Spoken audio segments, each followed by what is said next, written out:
It's hard to believe it's been 5 years since one of the worst traffic nightmares this city has ever seen. Of course, I'm talking about the I-85 bridge collapse, shutting down an entire interstate for over a month. Our very own John Shirek takes a look at it in his 3-part series called Collapse.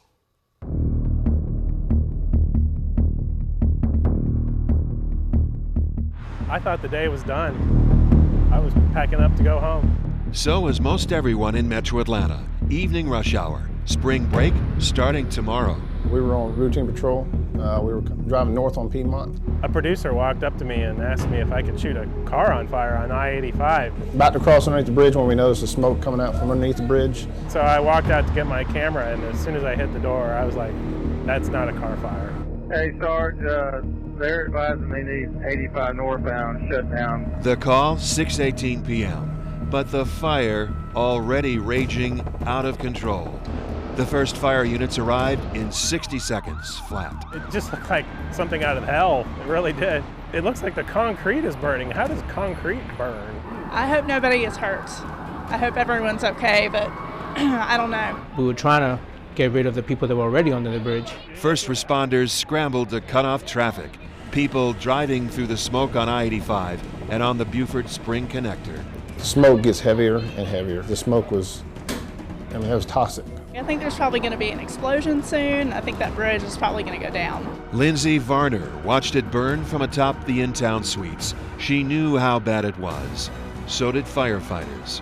You start hearing the popping noise. It sounded like bangs going off, one right after another. And that's when we started thinking, that bridge is coming down. Our first thought was the firefighters, because they're up there underneath there, actually trying to put the fire out, because I have friends underneath there. Firefighters poured everything they had onto the fire, with no results. A little after 6:30, the bridge was still there. You could see it when the wind picked up and briefly blew the thick smoke away. And there's not much they can do to get it put out at this point, because it seems like it's too hot. Just hope no one's under there. But there were a lot of people under there. Firefighters. They have to be underneath that bridge, no matter what part's going to collapse. They don't know. Couldn't be the section they were under. I mean, they're lucky that the whole overpass isn't collapsing from the heat. By 6:45, the first signs of a collapse started to appear. You could see pieces of the bridge on Piedmont below. Then sometime around 6:50. You felt that when that bridge hit the ground. You felt it, you felt underneath your feet. And then you could see it. I-85 had fallen. A man ran up to me, and he was just out of breath, and he was yelling, "The bridge fell, the bridge fell, the bridge fell." And I didn't say anything to him, but in my back of my head, I'm thinking, no, it didn't. It didn't fall. And then a few minutes later, I went back up top, closer to the hotel, and I looked, and there it was. It had really fell, and I was like, oh my gosh, this is really bad, really bad. Sergeant Cortez Stafford with Atlanta Fire, speaking with 11 Alive shortly after the collapse. You could hear in his voice he was winded, rushing, almost in disbelief. Can't tell you exactly now what was burning, but it was a heavy fuel load. And that heavy fuel load with the heat, obviously you can see caused the bridge to collapse. 11 Alive would soon learn the material burning, the fuel, was high-density polyethylene, a conduit used in construction. You've probably seen it in spools behind work trucks on the highway, but most of us never knew what it's like once it's on fire. An inferno. You could see this from the airport. I came up here and was on the northbound side of Buford Highway Connector and felt the heat in my vehicle as I was coming up to the scene. So there was a lot of heat and smoke pushing from there. It was just before 8 p.m. when Sergeant Stafford told our Matt Pearl the good news. But I can say that fortunately no one was injured. This could have been a real disaster. If we lost one single life, that's one too many. Helping conquer the flames, Atlanta Fire's foam trucks from the airport arriving after 7 p.m. Water hoses just couldn't put it out. By nightfall, insult to injury, the weather front that brought winds to fan the flames now brought rain. The reality of what had just happened starting to soak in with it. A fire that hot and that intense can tear down a structure that huge is unbelievable. And only in Atlanta would people say this. What's been really going through my mind is, what's traffic going to look like tomorrow? When we got back to our studios nearby along I-85, what we didn't hear was startling. The constant roar of 250,000 cars a day for the first time. Silence. But that wouldn't last long. Next on Collapse, traffic. Out of place and out of control. Huge backups and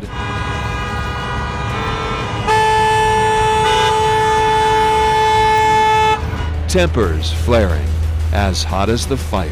It is insane. I walked faster than the traffic.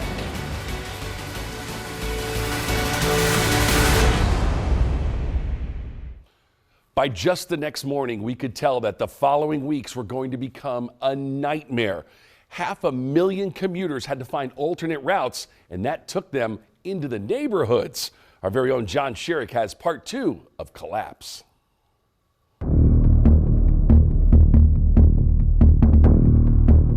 What's been really going through my mind is, what's traffic going to look like tomorrow? The fire underneath I-85 still smoldering.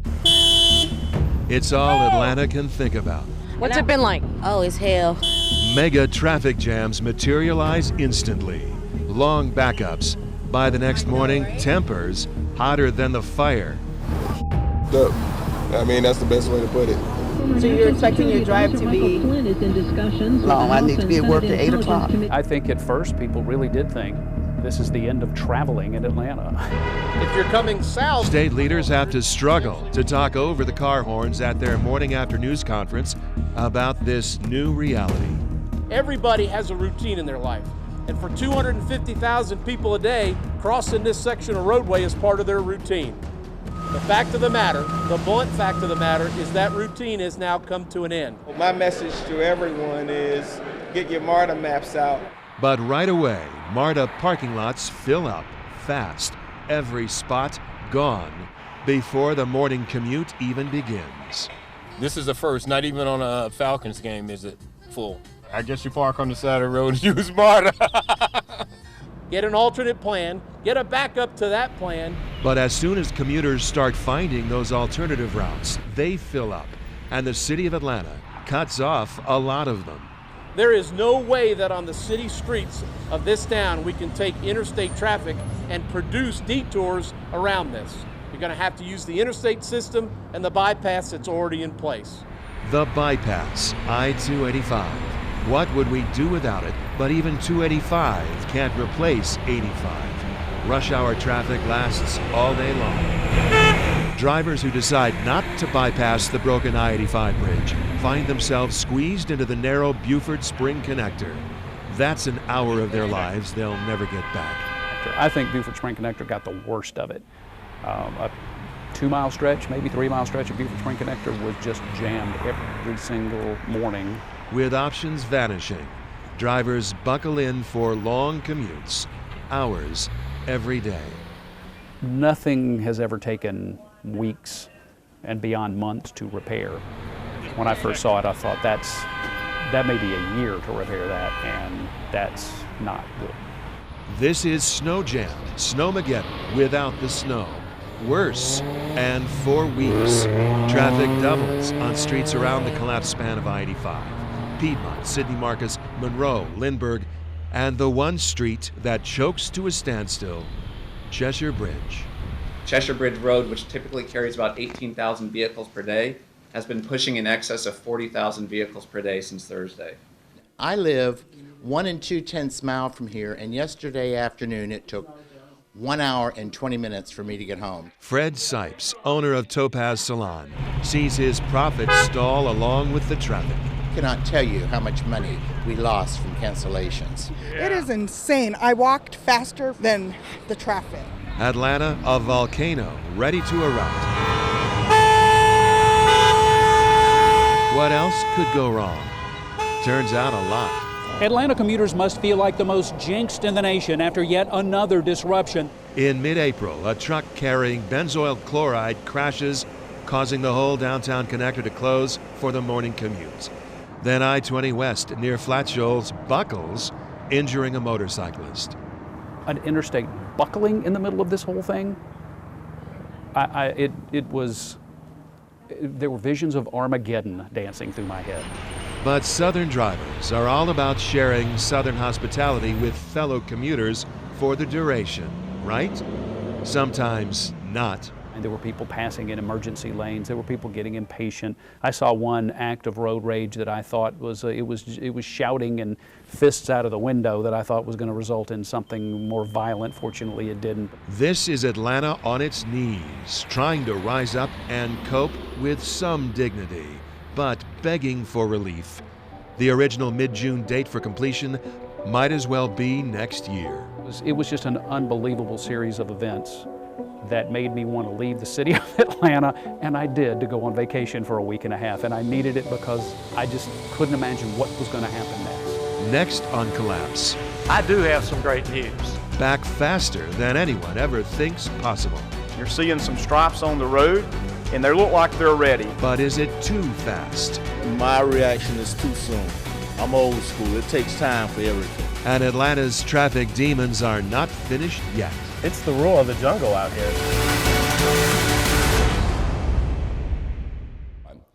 GDOT started working on a plan immediately, but we knew it was going to take time, and that's something us Atlantans don't have a whole lot of. In part 3 of Collapse, John Shirek looks at how GDOT managed to build it back faster and better.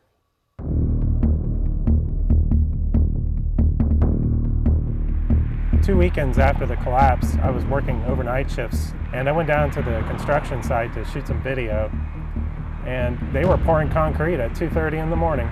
Even in the middle of the night, they are working. Atlanta is watching, counting on them to end the city's misery. We know everybody's watching. It's a very critical project for the city. And Atlanta is exhausting millions of dollars sitting in traffic. Lost business, wasted gas, and time all vanish. Did you feel the eyes of Metro Atlanta on you the whole time? Oh, certainly. The impact is enormous. In order to get the work done by the June 15th deadline, the state's contractor, C.W. Matthews, sets up an around-the-clock schedule. 7 bridge crews during the day, 6 overnight, 10 on-site DOT inspectors, all while 61 beams are built off-site.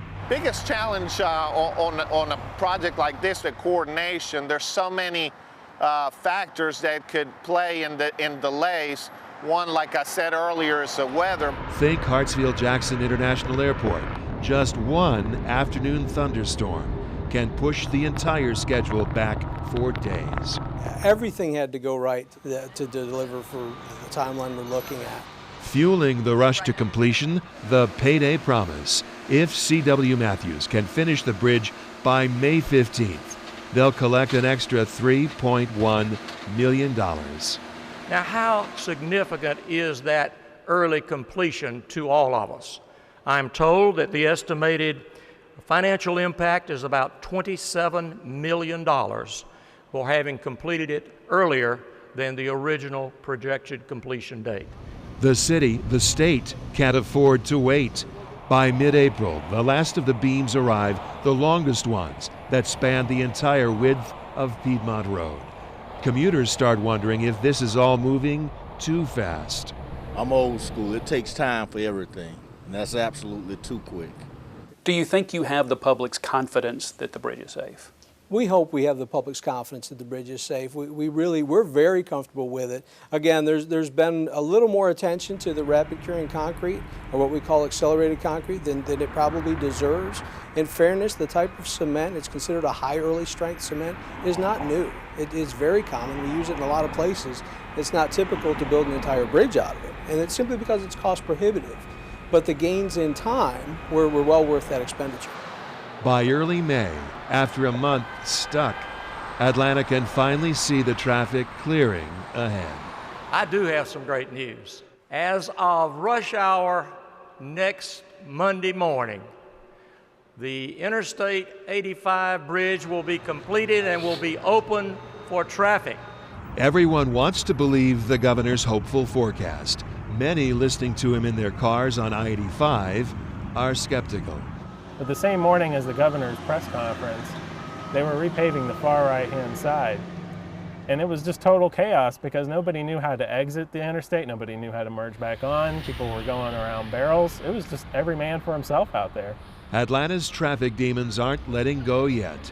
We have to endure them just a few more days. And then, blessed, welcome relief. That Friday night, I was coming back from a live shot in Woodstock. And when I got to the split, traffic was just at a total standstill. Atlanta would get its interstate back even sooner. Since I wasn't moving at all, I checked my email and I saw a note from Jerry Karn saying that they were about to reopen the bridge. So I got my phone out and shot a little bit of video of all the cars just stuck. And when I emailed the video, I touted it, let my people go. Friday, May 12th, just before 7 p.m., you can hear Atlanta exhaling. And when I got right up to the bridge, I noticed everybody slowing down and the brake lights going on. And it was as if everybody was saying to themselves, am I really going to drive over a bridge that was built in 6 weeks? And then everybody just, yep, we're going to do this. The southbound lanes would open the next day, the official ribbon cutting following the next week. We just want to give you this as a debt of our gratitude. And of course, the check is in the mail. Take a vacation, Atlanta. Blue skies ahead. And when you come back, everything will be back to normal. Just normal gridlock.